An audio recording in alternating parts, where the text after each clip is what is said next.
Ya. Assalamualaikum warahmatullahi wabarakatuh, Bu Rian Dewi. Waalaikumsalam warahmatullahi Ya. wabarakatuh, Pak Sehat Yuni. nggih, Bu? Nggih, siap nggih, Bu? Nggih, Sehat, sehat. Nggih. alhamdulillah.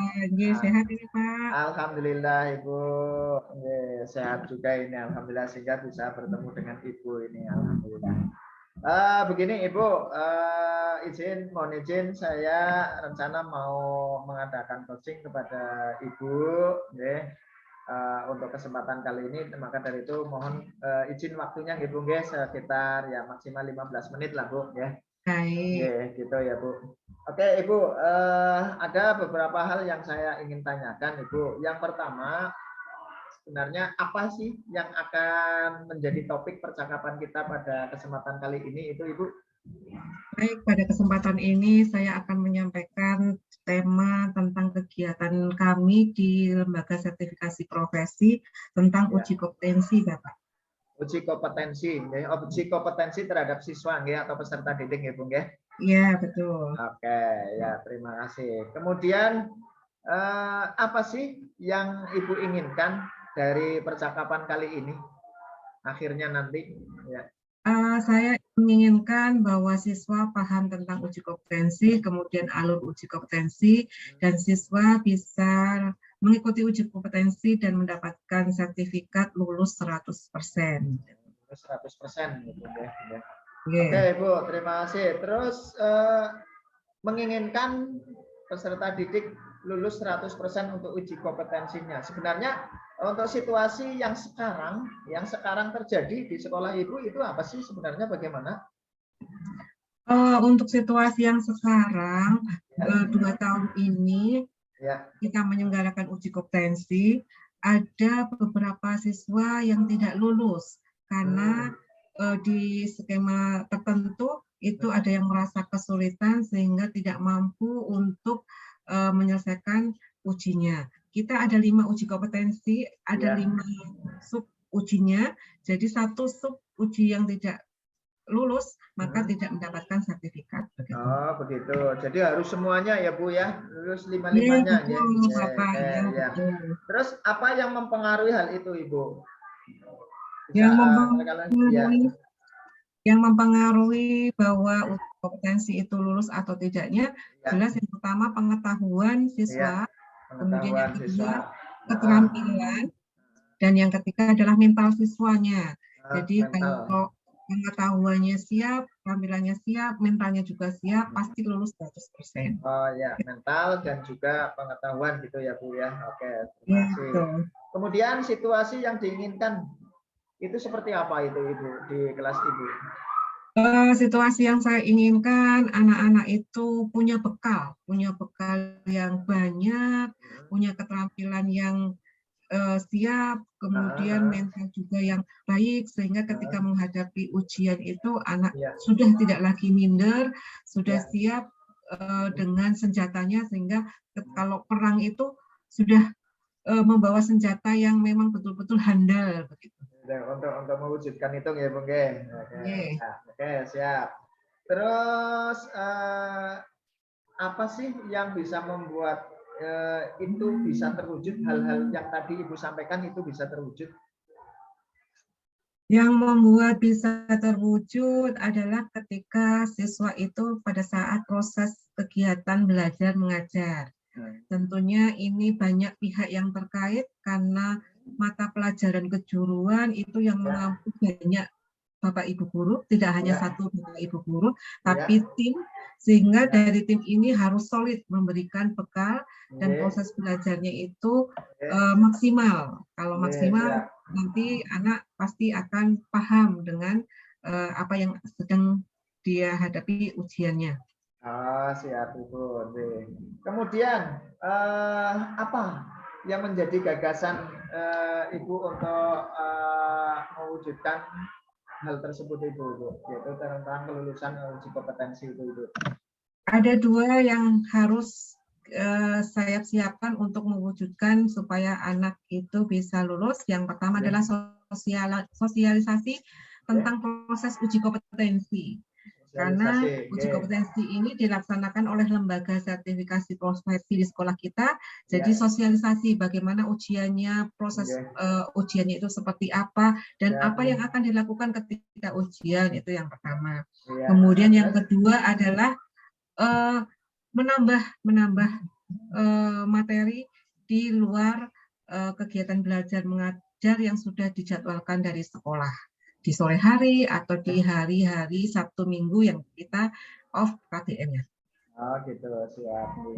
Jadi harus menyisihkan waktu juga ya Bu ya, biar bisa terwujud. Iya Kemudian, Pak. ya, kemudian apa saja yang harus disiapkan untuk mewujudkan itu juga Bu? Yang perlu dipersiapkan adalah tempat, Tempat, kemudian siswanya, ya. kemudian tenaga-tenaga yang akan mengantar siswa ini untuk bisa sampai ke lulusannya. Sampai misalnya, oke siap Ibu. Terus apa yang bisa mewujudkan hal itu bisa berjalan atau apa saja yang menjadikan hal itu bisa berjalan Bu? Yang perlu Baik, disiapkan Bu. hal yang itu bisa berjalan apabila kita berkomunikasi baik dengan anak-anak, berkomunikasi baik dengan teman sejawat yang sama-sama di pemangku kejuruan, dan bisa bekerja sama baik juga dengan LSP-nya. Nah, LSP, ada LSP, suatu lembaga. Berarti ada pihak yang ketiga itu ya Bu ya. Betul, Ya, betul. oke, siap itu. Terus apa kriteria bahwa anak tersebut untuk bisa lulus dalam uji kompetensinya itu? Kriterianya ketika anak itu Ya. lulus itu yang pertama dia mampu menyelesaikan, 5 skema yang diberikan, kemudian tidak satupun skema yang tertinggal dan tidak bisa dituntaskan, dan itu maksimal dengan standar yang sudah ditentukan, dia bisa dinyatakan kompeten. Nah, sudah dikatakan kompeten itu seperti itu. Mungkin ada lagi Bu, apalagi Bu kira-kira selain yang sudah sampaikan? Selain pengetahuan pengetahuan dan keterampilan pada saat proses pengujian, juga ada faktor yang dinilai adalah persiapan dan penggunaan IT. Jadi mulai dari persiapan, dia membuka laptop, bagaimana dia mengoperasikan, bagaimana penguasaan, itu juga ikut terhadap kesuksesan hasil dari uji kompetensi tersebut. Oke, siap. Terus, jadi apa yang akan dilakukan setelah sesi ini nanti? Kemudian alternatif apa biar itu bisa terwujud dengan baik itu Ibu? Setelah selesai ini, alternatif yang akan saya gunakan adalah betul-betul membuat kesadaran siswa untuk bisa lulus 100%, untuk bisa mengikuti ujian dengan senang hati tanpa terpaksaan, karena nanti ketika akan mendapat sertifikat itu yang senang itu siswanya karena punya bekal ketika mau masuk dunia kerja. Kapan itu Ibu akan bisa Ibu wujudkan itu? Untuk persiapannya itu kita laksanakan pada awal Januari, biasanya Januari sampai Februari, kemudian Maret itu mulai intensif pembekalan, dan April Mei itu biasanya kompetensinya. Terus untuk mewujudkan itu juga itu Ibu tentunya ada hal-hal yang perlu atau yang mendukung gitu ya. Terus siapa saja yang akan dihubungi itu Ibu? Ketika akan mengadakan uji kompetensi, pastinya yang berhubungan dengan kegiatan ini adalah sekolah sebagai penyandang dana. Kemudian yang kedua adalah ketua LSP-nya sebagai penyelenggara di lapangannya.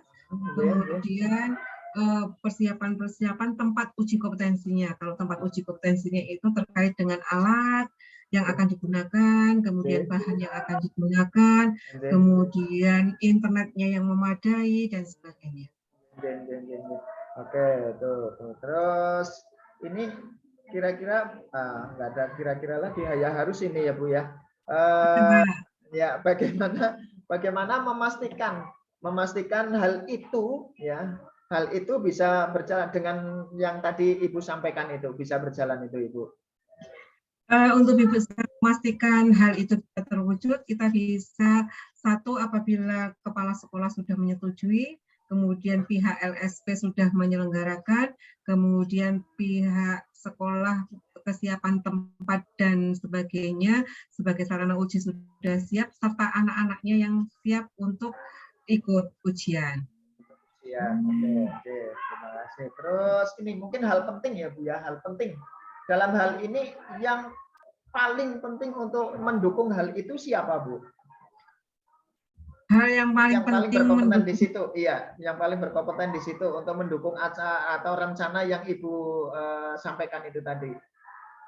Paling penting mendukung rancangan itu adalah sekolah karena memang terkait dengan dana. Karena kalau satu kali uji kompetensi itu biayanya mahal sekali Pak. Oh gitu ya Bu ya. Untuk satu siswa itu ada di range 300 sampai 500.000 rupiah. Jadi kalau sekolah tidak ada dana, kemudian tidak support dana, jelas kami tidak bisa melaksanakan kegiatan tersebut. Jadi dari sekolah ya Bu, sekarang semuanya maunya itu dari sekolah ya Bu, tidak ada campur tangan dari yang lain itu Ibu. Tidak, karena sekolah kami tidak memungut 1 sen pun dari orang tua, karena sudah tidak diperbolehkan. Begitu juga dengan untuk pihak yang ketiga itu, atau mungkin dengan lembaganya itu gimana Bu? Lembaganya nanti bekerja sama dengan BNSP. Biasanya pihak BNSP itu ada bantuan-bantuan yang akan dikucurkan ke SMK-SMK dengan syarat bahwa kita mengajukan proposal.